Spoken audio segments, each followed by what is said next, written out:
بسم اللہ الرحمن الرحیم۔ یہ ہمارے D G I S P R کا ایک بیان ہے کہ مقابلہ سخت ہے، اس میں کوئی شک نہیں، لیکن یہ مقابلہ ہمیشہ حق کی جیتے گا۔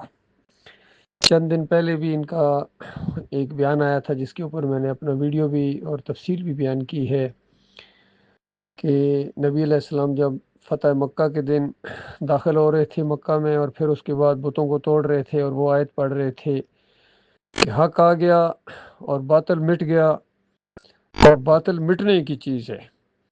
تو اس کو بیان کیا ہمارے D G I S P R نے بڑے اچھے انداز سے۔ مسئلہ یہ ہے کہ ہر آدمی یہی دعویٰ کر رہا ہے کہ وہ حق کے اوپر ہے۔ کل میں نے عمران خان کے کچھ بیانات سنے، بہت زور دیں کہ حق اور سچ کے ساتھ میں کھڑا ہوں، حق اور سچ کے ساتھ کھڑے ہو جاؤ۔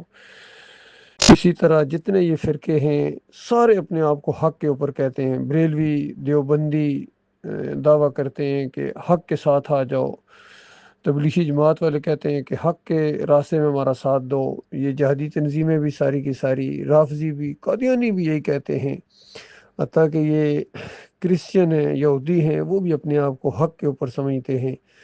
ہندو اور سکھ بھی اپنے اپنے انداز سے یہی بات کہتے ہوں گے، دیریہ بھی کہتے ہوں گے، سارے کے سارے۔ اب مسئلہ یہ فیصلہ کون کرے گا؟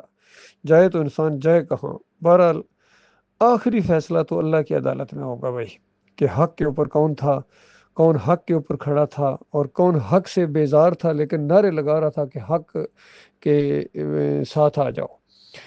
تو ہر ایک کو یہ حق پہنچتا ہے کہ وہ اس کو بیان کرے۔ اس سلسلے میں میری گزارش یہ ہے کہ میں خود اس چیز کا دعویٰ کرتا ہوں کہ حق دعوت اٹھی ہے ہمارے پاکستان اور افواج پاکستان کے اندر، خاص کر ایکس کیپٹن ڈاکٹر مسعود الدین عثمانی رحمۃ اللہ علیہ کے ذریعے۔ آج سے 38 سال پہلے ان کا لٹریچر میں نے پڑھا، ان کی تقریر ایک سنی اور پوری طرح دل و دماغ کے اندر اتر گئی، اور انہوں نے لا الہ الا اللہ محمد رسول اللہ کی جو تشریح کی ہے وہ آج کا کوئی مسلک نہیں کرتا ہے کہ اللہ کے علاوہ کوئی الہ نہیں، کیونکہ نبی علیہ السلام نے یہی کہا تھا کہ قولوا لا الہ الا اللہ تفلحوا، کہو اللہ کے علاوہ کوئی معبود نہیں ہے، کامیاب ہو جاؤ گے۔ اور ساتھ ہی کہا وَتَخْلَعُونَ مَا تَعْبُدُونَ مِن دُونِي، اور چھوڑ دو جن کو تمہارے بڑے یا تم اللہ کے علاوہ جن کو پوجتے پکارتے، نظر و نیازیں، واسطے وسیلے، خوف کھاتے رہے ہو، توکل کر رہے ہو، چھوڑ دو ان کو، یہ گمراہی ہے، تمہارے باپ دادا جہنم کے آقا ایندھن بن گئے۔ اِنَّكُمْ وَمَا تَعْبُدُونَ مِن دُونِ اللَّهِ حَسَبُ جَهَنَّمَ أَنْتُمْ لَهَا وَارِدُونَ، پکارتے ہوئے گزرتے ہیں گلیوں کے اندر کہ دیکھو تم اور جن کی جس چیز کی بھی تم اللہ کے علاوہ بندگی کرتے ہو، یہ سارے جہنم کا ایندھن بنیں گے۔ اگر یہ الہ ہوتے تو یہ جہنم میں کیوں جاتے؟ ان کی مورتیاں، ان کے سارے مزار، ان کے مندر، ان کی دیویاں، ان کے جتنے بھی یہ پوجے جانے والی چیزیں ہیں، ان کے تعویذ گنڈے، امام زامن، سارے کے سارے گھوڑے، ان کے جو جس انداز سے ان کی یہ تمثیلیں بنائی ہوئی ہیں، جتنے سارے جہنم کے آقا ایندھن بنیں گے اور ان کی تپش کے اندر اور اضافہ کریں گے۔ تو یہ فیصلہ تو بہرحال اللہ تعالیٰ نے کرنا ہے۔ مسئلہ یہ ہے کہ حق بات کی دعوت جب اٹھی ہے اس وقت مخالفت کیوں کی گئی ہے؟ یہی بات میں نے اپنی ریجمنٹ 7 پنجاب ریجمنٹ کے اندر کہی تھی کہ دیکھو وہاں یہ دم دم علی علی کے نعرے، یا علی مدد کے نعرے ہمارے کرنل ملک نجم الحسن صاحب لگواتے تھے، تو یہ حق کے خلاف ہے۔ حق یہ ہے کہ یا اللہ مدد کہا جائے، صرف اللہ کو مدد کے لیے پکارا جائے، کیونکہ سارے انبیاء اللہ کو مدد کے لیے پکارتے تھے، سارے نیک لوگ اللہ کو مدد کے لیے پکارتے تھے، صحابہ کرام جنگوں میں اللہ کو مدد کے لیے پکارتے تھے، کسی اور کو نہیں پکارتے تھے، تابعین بھی، تبع تابعین بھی۔ تو حق تو ادھر ہے۔ اب یہ دعوت جو بندہ دے اور یہ دعوت جو اٹھائے اور اس کی مخالفت کرنا شروع کر دے بندہ، ایسوں کو اپنے اندر سے نکال دے، اگر آپ کو شک ہے تو یہ بے شک تحقیق کریں کہ 7 پنجاب ریجمنٹ کے اندر سے ارشد کو اور 2 اور بندوں کو کیوں وہاں سے یعنی نکالا گیا تھا، کیا کہتے تھے، ان کا موقف کیا تھا، ان کا کہنا کیا تھا، کبھی کسی نے سنا بھی تھا، کورٹ آف انکوائری ہوئی ہے یا نہیں ہوئی ہے، یہ ساری باتیں تحقیق والی ہیں۔ بہرحال یہ ضمناً باتیں بیچ میں آ گئی۔ مسئلہ یہ ہے کہ یہ دنیا کے اندر چند دنوں کے لیے آئے ہیں، اگر حق کو پہچانے بغیر اگر آپ کی موت آ گئی تو اس کے بعد کیا ہوگا؟ اور سورۃ العصر کے اندر بھی 4 باتیں جو بیان ہوئی ہیں کہ خسارے سے بچنے کے لیے، جہنم سے بچنے کے لیے، تباہی سے بچنے کے لیے جو ہے ایمان تو خالص کرنا پڑے گا، اور اس کے بعد پھر 3 باتیں اور کرنی ہیں، عمل صالح جتنے بھی ہیں یہ سمجھتے ہیں، صلاۃ ہے، صوم ہے، زکوٰۃ ہے، عمرہ ہے، حج ہے، پڑوسیوں کے حقوق ہیں، والدین کی خدمت ہے، اپنے ملک اور قوم کے ساتھ ہمدردی ہے، یہ ساری چیزیں لازمی کرنی ہیں، لازمی کرنی ہیں۔ اور پھر خسارے سے بچنے کے لیے وتواصوا بالحق، حق بات کی تبلیغ کی جائے۔ تو یہ حق کیا ہے؟ حق یہی کلمہ ہے اللہ کے بندوں، توحید ہے۔ اور اللہ کے علاوہ جتنی یہ پکاریں لگائی جا رہی ہیں، کوئی یا علی مدد، کوئی یا رسول مدد، کوئی یا غوث مدد، مزار پوجے جا رہے ہیں، سارے پوج رہے ہیں گنبدوں کو، عربی ہوں یا اجمی ہوں، ہر ایک کے اپنے اپنے معبود ہیں۔ حتیٰ کہ یہ جمہوریت کا سسٹم ہے، بذات خود یہ ایک باطل سسٹم ہے۔ جمہوریت کے سسٹم کے اندر رہ کے اگر کوئی اپنے آپ کو حق کے اوپر کہتا ہے یا حق کے اوپر وہ کھڑا ہے، تو یہ بہت بڑی نادانی ہے، جہالت ہے، دھوکہ ہے اپنے ساتھ اور پوری قوم کے ساتھ دھوکہ ہے۔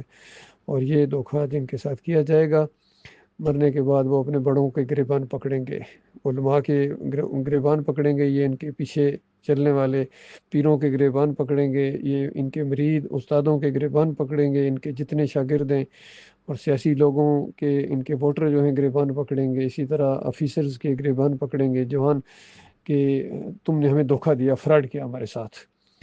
تو لیکن وہ وقت بھگتنے کا ہوگا۔ ہر ایک کو آج اپنی آنکھیں کھولنی ہے، حق بات کو سمجھے، حق کیا ہے، اور پھر اس کا ساتھ دے، اور اس معاملے میں پھر پیچھے نہ ہٹے۔ یہ مشکل فیصلہ اس کو کرنا پڑے گا یہ دنیا کے اندر، کیونکہ حق جب سامنے آئے گا تو اس کے بعد اس راستے میں کھڑا ہونا یہ کوئی معمولی پھر معاملہ نہیں ہے۔ وتواصوا بالحق، انبیاء کھڑے ہوئے ہیں، ڈٹ گئے اس کے اوپر۔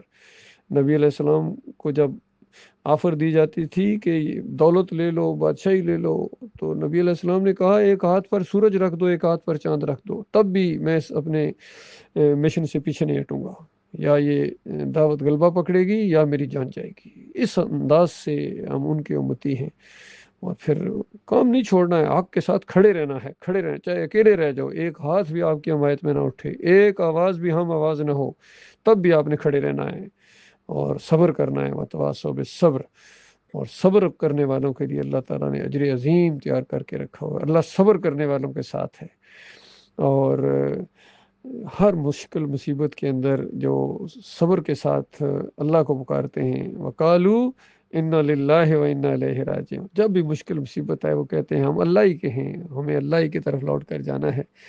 تو مالک فرماتا ہے اولئک علیہم صلوات من ربہم ورحمہ واولئک هم المہتدون، یہ ہیں جن کے اوپر اللہ کی رحمتیں ہیں، برکتیں ہیں، شفقتیں ہیں ان کے اوپر، اور یہ صحیح معنوں میں ہدایت یافتہ ہیں۔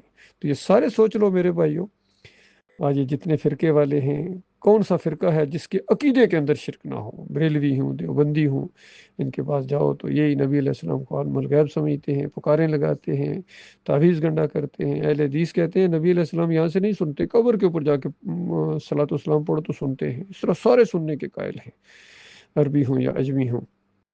تو یہ عقیدے کی خرابی ہے۔ جماعت اسلامی کے عقائد آپ کے سامنے ہے، تنظیم اسلامی کے شرکی عقائد آپ کے سامنے ہے۔ علی انجینئر صاحب کہتے ہیں میں شرکی عقیدے والوں کے پیچھے نمازیں پڑھتا ہوں، بتاؤ پھر اللہ کے ساتھ تمہارا کیا تعلق ہے؟